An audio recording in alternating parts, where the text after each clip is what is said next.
Anime Fall 2024 terbaik yang wajib banget lu semua tonton. Nomor 1, Hitoribochi no Isekai Koryaku.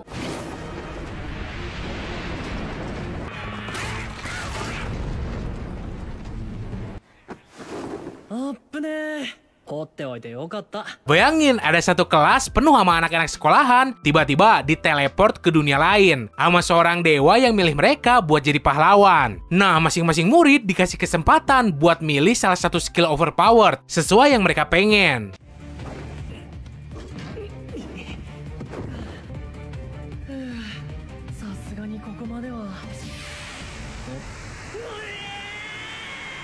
Tapi apesnya, seorang murid Ansos bernama Haruka yang dari awal udah ogah-ogahan pas tahu bakal dipaksa pindah dunia, telat datang ke sesi pemilihan skill itu. Mungkin hal itu terjadi karena si Haruka waktu itu udah ada di depan pintu keluar kelas buat kabur. Akibatnya ya, si Haruka cuma kebagian skill-skill ampas buat dipilih, yang jadi sisa doang karena murid lain kagak mau pada ngambil, gara-gara ya kagak berguna.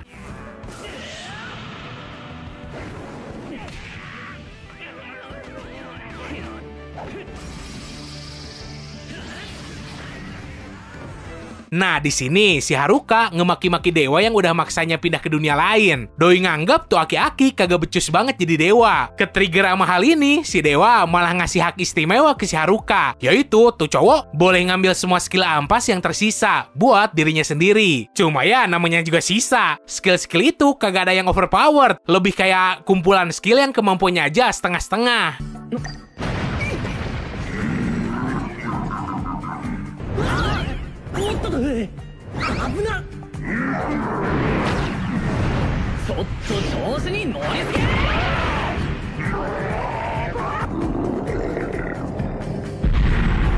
Alih-alih jadi pahlawan yang bedes, si Haruka awalnya malah mutusin buat ngejalanin slow life, jauh dari drama kelas dan konflik antar temen. Bisa dibilang ya, doi cuma pengen ngilang dari kehidupan sosial temen sekelasnya, dan hidup damai-damai aja, kagak mau ribet ngebantu orang lain. Tapi kehidupan santainya mulai keganggu. Ternyata teman-teman sekelasnya yang lain mulai kerepotan ngadepin dunia baru yang keras. Mulai dari konflik dalam tim lah, para murid cowok yang sangean mulu sama murid cewek, dan pengen ngemain kontrol mereka buat dikentu, sampai ketidakmampuan mereka buat ngelawan para monster dan keluar dari situasi sulit itu.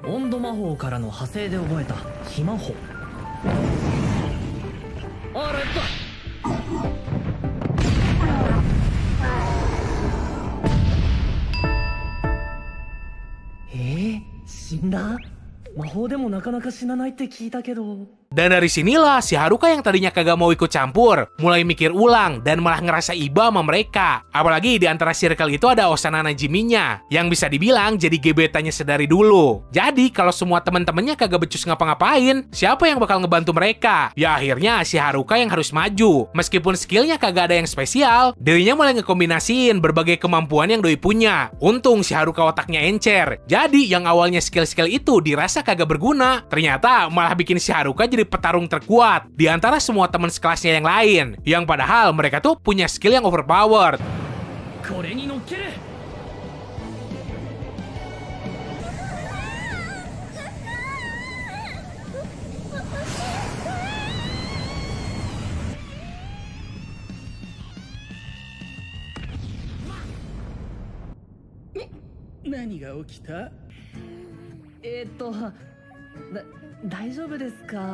Nomor 2, Dandadan.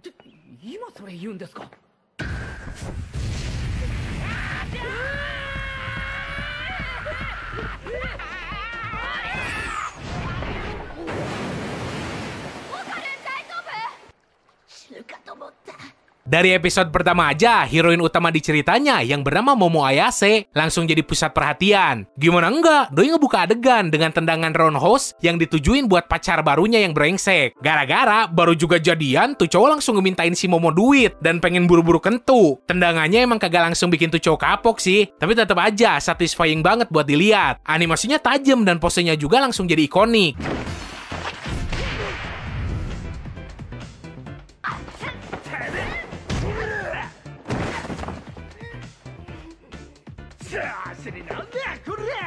Setelah putus, si Momo jalan-jalan di koridor sekolah kan tuh, sambil ngeratapin nasib kehidupan cintanya yang kagak pernah bener. Nah, pas lagi asik ngegalau, tiba-tiba Doi ngelewatin sebuah kelas dan ngeliat ada cowok kacamata yang lagi digangguin. Tanpa pikir panjang, si Momo langsung garcep buat nolongin. Kagak perlu ngapa-ngapain, cukup nongol doang, tuh para bully langsung pada kabur ketakutan pas ngeliat si Momo. Karena gak cuma jago gelut, karisma nih cewek juga bisa bikin orang langsung segen.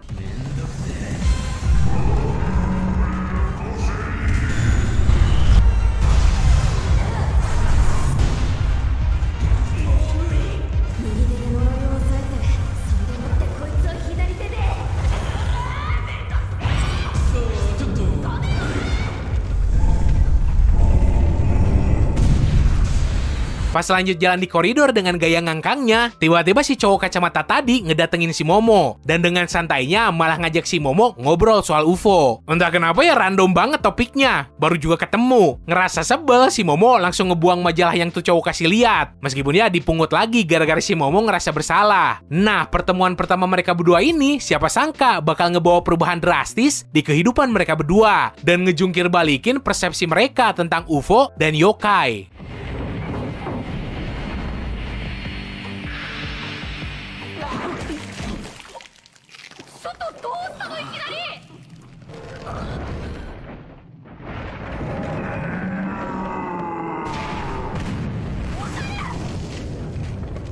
Momo Ayase, seorang cewek SMA yang percaya banget sama hantu, tapi sama sekali kagak percaya alien. Sementara teman sekolahnya, Ken Takakura, yang si Momo kasih julukan Okarun, justru sebaliknya. Doi yakin alien itu nyata, tapi hantu kagak masuk akal banget buat dirinya. Karena beda pandangan, akhirnya mereka bikin taruhan seru, buat ngebuktiin siapa yang bener. Mereka sepakat buat ngunjungin berbagai lokasi yang terkait sama dua hal itu. Singkat cerita, si Momo malah diculik sama sekelompok alien, dan malah mau diajak bercocok tanam sebagai eksperimen.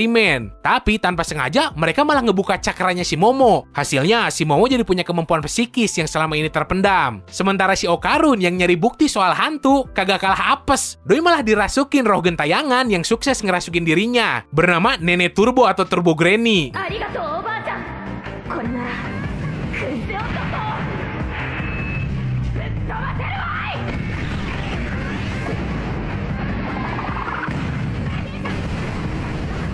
Selanjutnya ya, cerita makin seru pas si Momo sama Okarun kagak cuma berdua doang. Mereka mulai kerja sama teman-teman sekelas, keluarga, bahkan kenalan baru buat ngelawan para roh jahat dan alien nyebelin. Jadi, tantangan yang mereka hadepin makin banyak dan bervariasi. Mulai dari yang supranatural sampai yang ekstraterestrial. Salah satu tema utama yang bikin cerita ini beda dari yang lain adalah misi mereka buat balikin Kintama alias biji playernya si Okarun yang hilang. Jadi, misi ini tuh bukan cuma soal nyelamatin dunia dari alien dan hantu, tapi juga soal usaha si Okarun buat ngembaliin kehormatannya yang hilang sebagai cowok.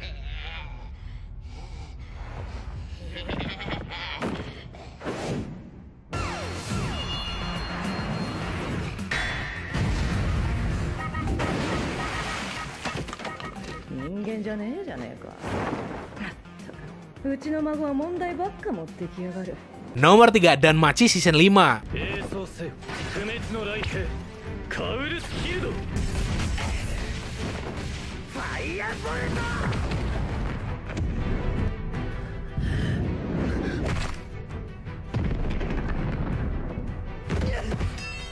Di season 4 kan, kita udah disuguhin sama seluruh cerita tentang latar belakang Shiryu sama Astrea Familia yang musnah karena dibantai Juggernaut. Di season kemarin itu, Shiryu sama Bell kejebak di dungeon yang lagi dipenuhi sama anomali. Sampai-sampai mereka berdua hampir mati dan Juggernaut terus ngejar. Sampai akhirnya tuh monster berhasil si Bell sama Ryu bunuh sebagai bentuk balas dendam atas kematian teman satu familia Shiryu dulu. Nah, di season 5 kita bakal diajak nelusurin rute cerita cinta si Bell bareng heroin yang lain yang bernama Sheer.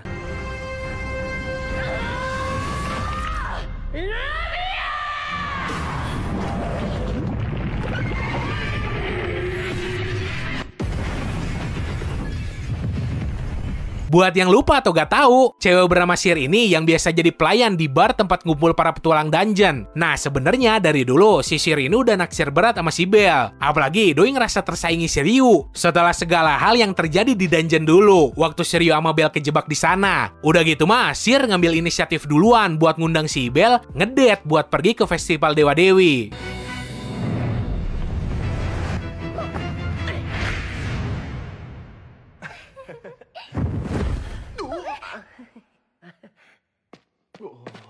Setelah itu mah keluarga Hestia kedatangan tamu spesial bernama Horn, pelayan pribadi Freya yang ngebawa surat dari Syr. Semua orang kaget banget karena ternyata Syr diduga bagian dari keluarga Freya. Di sisi lain, para kapten dari keluarga Freya dipimpin oleh si Ottar lagi ngobrol serius soal ketidaksukaan mereka terhadap Belle. Dan mereka juga ngerencanain buat jagain Syr selama festival. Pas si Belle lagi OTW buat ngasih jawaban ke si Syr, tiba-tiba Doi diserang tanpa basa-basi sama salah satu kapten keluarga Freya, Hedin Selan. Si Belle dihajar habis-habisan sampai babak belur, dan setelah itu dipaksa ikut sama Doi. Sementara itu di tempat lain, Syr pergi ngobrol sama si Freya, minta izin buat ngajak si Belle kencan. Si Freya sih ngasih izin, tapi ada syarat berat. Kalau si Belle sampai tahu identitas aslinya, cewek bernama Syr ini kagak bakal bisa ketemu si Belle lagi selamanya.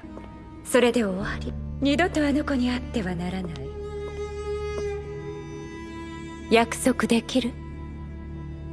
はい。頑張ってね。 Di lokasi lain, si Hedin ngebawa si Belle ke sebuah kafe dan mulai ngancem Doi beserta keluarga Hestia supaya si Belle mau nerima ajakan kencan dari Syr. Kagak ada pilihan lain ya, si Belle akhirnya ngirim surat ke keluarga Hestia ngasih tahu kalau Doi nurutin ini demi ngelindungin mereka. Tapi ini tuh baru awal dari penderitaan si Belle. Si Hedin kagak cuma nyuruh si Belle buat terima kencan itu, tapi juga langsung ngetrain Doi tanpa henti biar jadi cowok super gentleman yang sempurna buat kencan. Selain itu, si Hedin juga nyuruh si Belle buat belajar cara bergaul sama cewek-cewek lain biar skill sosialisasinya makin jago dan jago juga ngeriz. Pas festival Dewi dimulai, Belle sama Syr ngemulai date mereka. Di sisi lain, para pelayan bar sengaja bikin keluarga Hestia kerja di pub supaya mereka bisa kabur ngintip kencan si Belle sama Syr. Tapi kagak cuma mereka yang mantau, si Hedin dan juga beberapa anggota keluarga Freya yang lain ngawasin dari jauh. それは神様に怒られるので。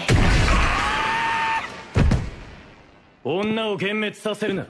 どんな時も献身と奉仕の精神だ。忘れたか。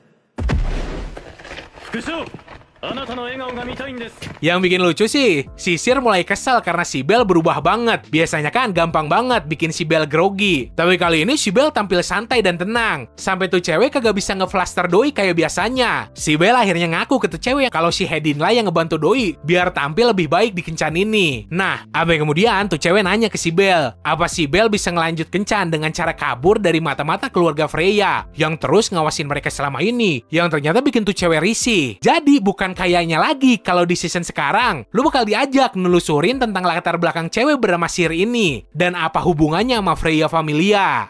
それじゃあ、私のお願いを一つ叶えてくれたら許してあげます。何ですか？私をさらってください。私、本当の意味で一人でいられることってないんです。 Nomor 4, ReZero Season 3. あなたが優しい証拠なのです。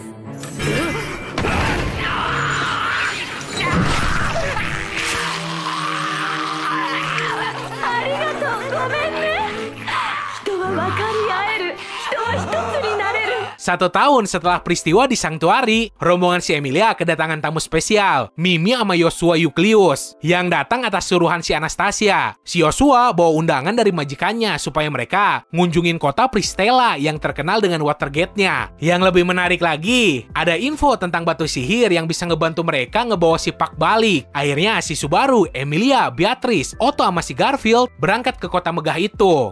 私があの人からもらったものだ。それを私から奪おうなんて。やめろやめろやめろやめろ。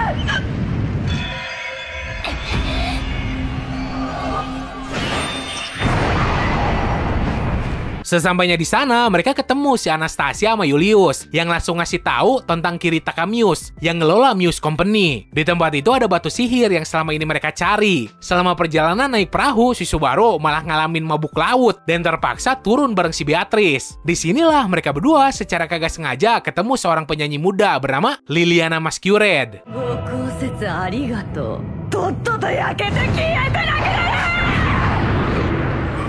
Gadis itu kemudian dengan penuh semangat ngajak mereka berdua ke Muse Company buat ketemuan lagi sama rombongan si Emilia. Tapi sayangnya kedatangan si Subaru ini malah bikin ribut dan ngerusak kesepakatan yang ada. Gak lama setelah itu mereka juga tahu rombongan Seafield dapat undangan yang sama. Akhirnya ya mereka kumpul lagi sama party kandidat ratu yang lain. Yang ternyata undangan ini dimaksudin buat rapat saling tukar informasi mengenai Shin Archbishop Gluttony yang mungkin bisa ngebantu si Subaru ngebalikin ingatan si Rem.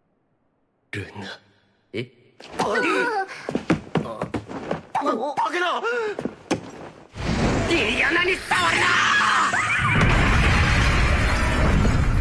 Keesokan harinya, si Subaru, Emilia sama Beatrice ketemu lagi sama si Liliana yang lagi ngiringin Putri Priscilla berdansa di depan kerumunan. Setelah bertegur sapa, si Subaru kan pergi keliling kota sendirian. Dan kerumunan orang tiba-tiba disambut oleh Shin Archbishop Rat, Sirius Romane Conti, yang lagi khotbah di atas sebuah menara. Anehnya, semua orang tampak terpesona dan tertarik ngedengerin. Tapi momen itu berubah jadi brutal ketika si Sirius ngakhirin penampilannya dengan ngejatuhin seorang anak kecil. Yang anehnya ketika si anak kecil ini jatuh ngehantem tembok, semua orang yang ada di situ termasuk si Subaru, kepalanya ikut pecah terus pada mati.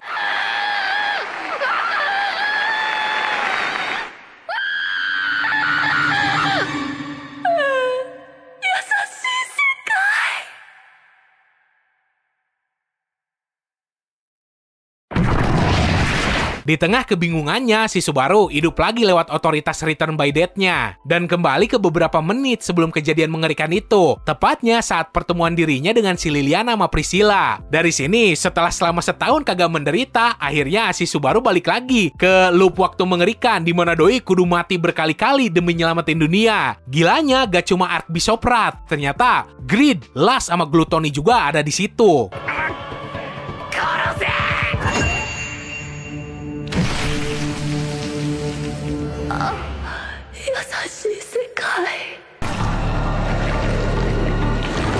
Nomor 5, Uzumaki. こんなこともできるようになった。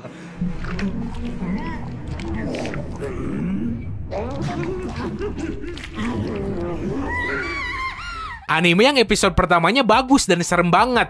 Setelah episode kedua sampai tamat malah hancur gara-gara masalah internal dari pihak produksinya. Uzumaki nyeritain tentang seorang anak SMA bernama Kirie Goshima bareng pacarnya Shuichi Saito dan para warga di sebuah kota kecil Jepang yang tenang bernama Kurozucho. Kota ini perlahan-lahan diselimutin oleh kejadian supranatural yang berhubungan sama pola spiral. ちょっと私の顔見てくれない？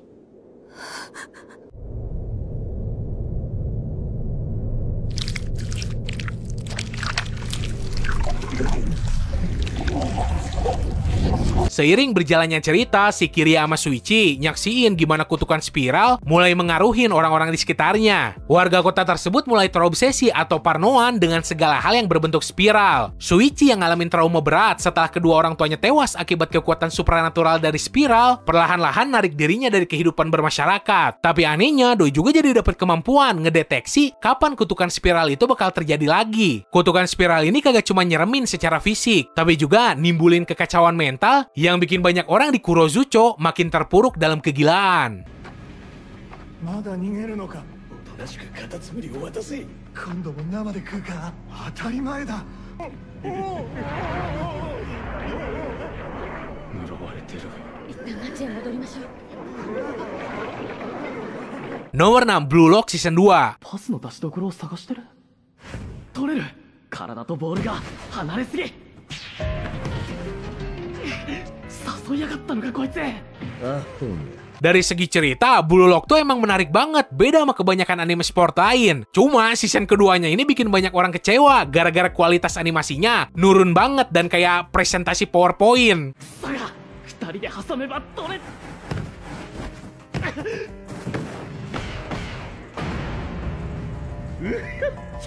Di season keduanya kali ini, tim Blue Lock bakal ngelawan timnas Jepang U20 setelah diremehin sama Menpora sana yang bilang kalau project Blue Lock tuh cuma buang-buang duit dan kagak bakal ngehasilin player yang lebih baik dibanding timnas Jepang sekarang. Si Isagi dan kawan-kawannya matahin segala logika dan bakal norehin nama mereka sebagai para player muda dengan keegoisan luar biasa yang bakal ngebawa Jepang jadi juara Piala Dunia.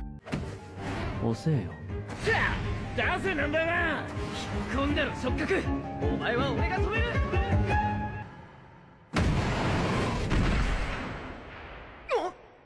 Nomor 7, Bleach Seinen Kasenhen Shokokutan.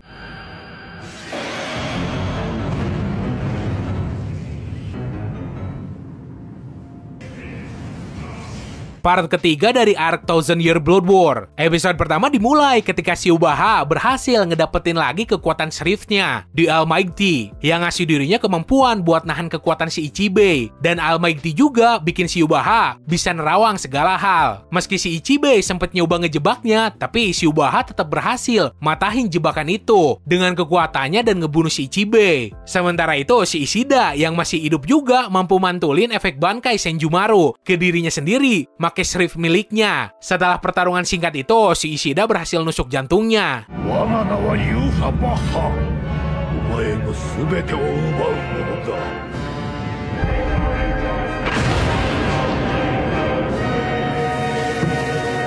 Kekalahan pasukan Squozero kerasa sampai ke Seirete. Dan pada saat yang sama, Shiubaha udah sampai ke altar Soul King dan kemudian ngebunuhnya. Ishida Uryu sama si Haswell langsung berlutut di hadapan tuannya, yang akhirnya berhasil ngecapai tujuannya buat ngebunuh Soul King. Sedangkan kelompok si Ichigo telat datang ke Soul Palace, terus manggil-manggil si Ichibei, yang kemudian hidup lagi berkat sebagian kekuatan si Ichigo. Tapi saat itu si Ichibei udah kehilangan kekuatannya dan minta si Ichigo supaya ngehentiin sang Raja Quincy, Yhwach. Sementara itu, di tempat lain, si Shunsui pergi ke tempat si Aizen di penjara. Yang kemudian tuh orang ngajak si beliau beraliansi buat ngalahin si Yhwach.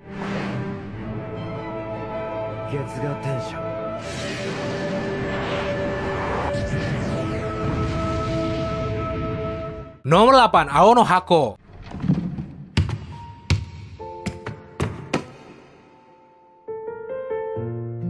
Arigatou. Taiki Inomata, seorang siswa kelas 3 SMP yang sekolah di Akademi Eimei, yang terkenal dengan program olahraga mereka. Doi baru aja diajak gabung ke tim bulu tangkis SMA dan berusaha buat ikut latihan pagi secepat mungkin. Tapi gimana pun Doi berusaha datang lebih awal, nih cowok tetap jadi yang kedua datang. Orang yang selalu datang duluan adalah Chinatsu Kano, siswi kelas 1 SMA sekaligus cewek yang Doi taksir.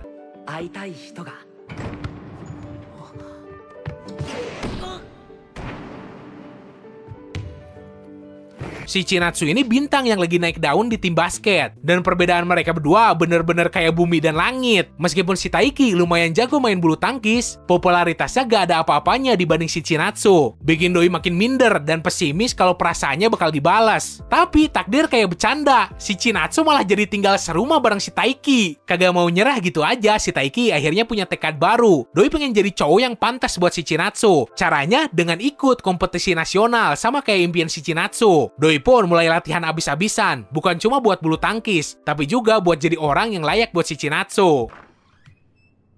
Chinatsu senpai ni aitaku no. Ohayo. Nande Chinatsu senpai ga ore nchi ni? Nomor 9, Shangri-La Frontier Season 2. さまよえる信頼の鉄巨人、長きさまよいに幕を引いてくれよ。当番とソロプライマルスラッシュ。 Setelah partiannya si Sanraku berhasil ngalahin Wezaemon, mereka bertiga jadi pusat perhatian di game Shangri-La Frontier. Apalagi para developer tuh game ngamuk karena harusnya Wezaemon tuh kagak secepat ini bisa dikalahin. Alhasil, alur cerita utama di game tersebut berubah drastis.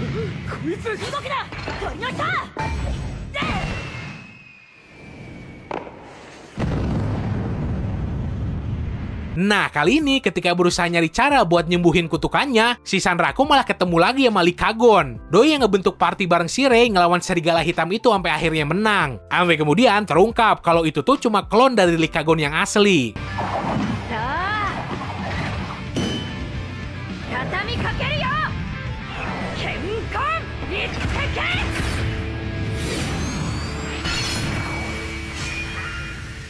Nomor 10, Arifureta Season 3. あと一つしか残っていないのだけど、まさかよね。もちろん残っているピンク、それがお前のカラーだ。嫌よ。Masih nyeritain cowok bernama Hajime Nagumo yang terus nge-expand haremnya, sembari nyari cara buat balik ke dunia asalnya. Di season ketiganya ini, cerita bakal fokus banget sama konflik antara suku Haulia, kekaisaran sama para iblis, yang ngeposisiin si Hajime di tengah-tengah gejolak politik di dunia itu.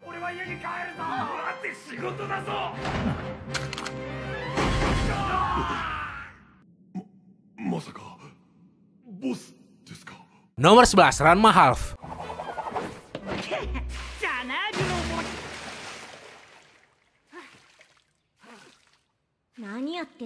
Versi remake dari anime orisinilnya yang rilis tahun 1989. Ceritanya masih sama kayak karya aslinya, tapi animasinya sekarang bener-bener ngikutin gaya modern dan cocok banget sama mata fans anime sekarang. Buat yang nggak tahu, Ranma Half tuh nyeritain tentang seorang bernama Ranma Saotome, seorang petarung seni bela diri berbakat yang pas lagi latihan di Cina, doi ketiban apes, yaitu jatuh ke pemandian air panas terkutuk. Sekarang si Ranma malah kena kutukan yang bikin dirinya bisa ganti kelamin jadi cewek ketika kena air dingin, dan sebaliknya berubah jadi cowok lagi ketika kena air panas. Nah, Ranma Half nyeritain keseharian kocak si Ranma, nyari cara nyembuhin kutukan itu, sembari ngelawan berbagai petarung kuat di sepanjang petualangannya.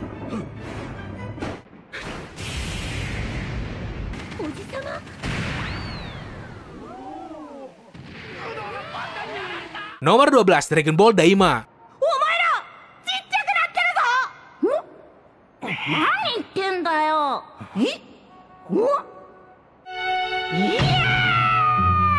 Proyekan anime terakhir sebelum Akira Toriyama wafat. Dragon Ball Daima ini jadi semacam remake buat cerita Dragon Ball GT. Tapi alih-alih si Goku doang yang berubah jadi kecil, si Vegeta sama Piccolo juga ngalamin nasib yang sama. Nah, si Goku dan kawan-kawan ini juga ketemu karakter baru bernama Glorio sama Panzi, yang ngebawa mereka berpetualang di dunia para iblis.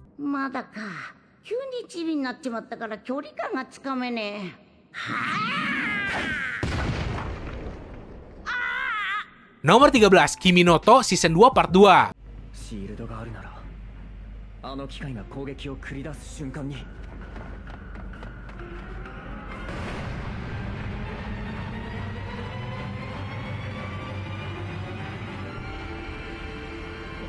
Si Yoru posisinya sekarang dipaksa buat ngikut kelompok yang nyembah dirinya sebagai seorang Slayer. Partiannya si Oji juga ngebentuk aliansi sama si Kun buat ikut pertarungan workshop, yang kemungkinan besar mereka nanti bakal pada ketemu sama partian si Yoru dulu. Dan si Rachel malah makin gila dan ngebentuk party sendiri.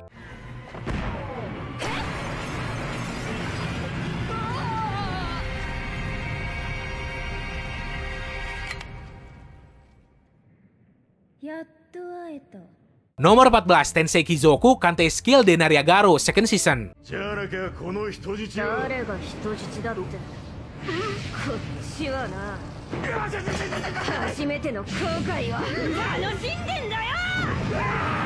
Setelah bapaknya wafat, si Ars kudu mimpin pasukannya buat ke garda depan buat perang demi ngehentiin invasi ke kerajaannya. Si Ars yang dulu takut ngelihat darah, sekarang udah bisa jadi pemimpin, sekaligus komandan perang berwibawa, yang bisa norehin namanya sebagai bangsawan berbakat dengan potensi jadi kaisar.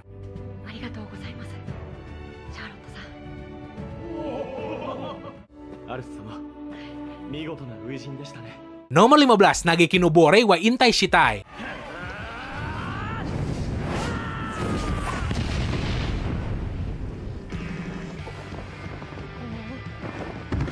Berawal dari janji 6 orang sahabat yang pengen ngebentuk klan pemburu harta karun terkuat. Dan selang beberapa tahun, hal ini beneran terwujud. Mereka ngebentuk klan bernama Grieving Souls, yang diketuain oleh tokoh utama kita, Cry Andri. Mungkin lu juga ngira si Cry ini jadi yang paling overpowered di antara semua temen-temennya, karena ya bisa jadi ketua. Tapi pada kenyataannya...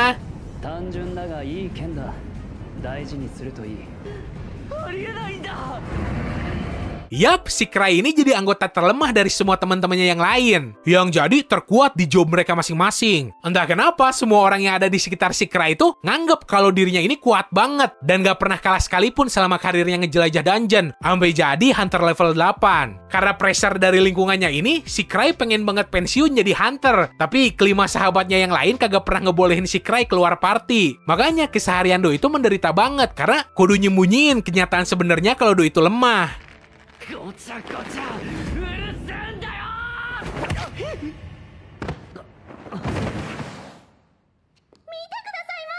Oke, segitu aja buat hari ini. Seandainya lu nemu anime full lain yang seru juga buat ditonton, lu bisa share aja di kolom komentar. Supaya ya, fans anime yang lain juga pada tahu. So, semoga lu enjoy dan bisa nambah daftar tontonan anime lu. Sekian dari gua, sorry kalau udah salah kata. Terus, jangan lupa subscribe. Bye!